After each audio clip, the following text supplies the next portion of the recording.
மாண்புமிகு முதலமைச்சர் அவர்கள் வழிகாட்டுதலின்படி இந்து சமய அறநிலையத்துறையின் 21 திருக்கோயில்களுக்கு பக்தர்களால் காணிக்கையாக செலுத்தப்பட்ட பல மாற்று பொன் இனங்களில் திருக்கோயிலுக்கு பயன்பாடற்ற பொன் இனங்களை உருக்கி கிடைக்கப்பெற்ற 1074 கிலோ 123 கிராம் 488 மில்லிகிராம் சுத்த தங்க கட்டிகள் பாரத ஸ்டேட் வங்கியின் தங்க முதலீட்டு திட்டத்தில் முதலீடு செய்யப்பட்டுள்ளது.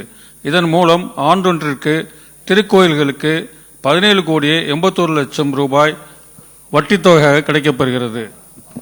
இந்த வட்டித்தொகை அந்தந்த திருக்கோயில் மேம்பாட்டிற்கு பயன்படுத்தப்படுகிறது.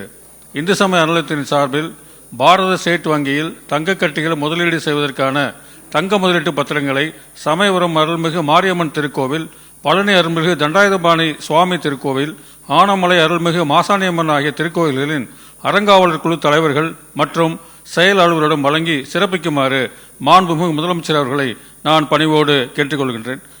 தற்போது பாரத ஸ்டேட் வங்கியின் தங்க முதலீட்டு பத்திரங்களை மாண்புமிகு முதலமைச்சர் பெறுபவர்கள் முதலில் சமயபுரம் அருள்மிகு மாரியம்மன் திருக்கோவில் அறங்காவலர் குழு தலைவர் திரு V.S. இளங்கோவன் மற்றும் இணையாளர் திரு A.R.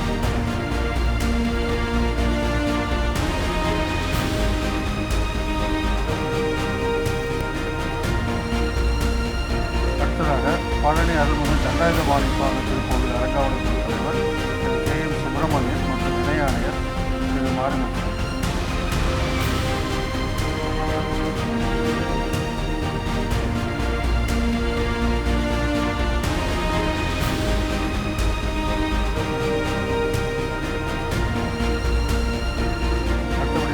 ஆனைமலை அருள்மிகு மாசாணியம்மன் திருக்கோவில் உதவி ஆணையர்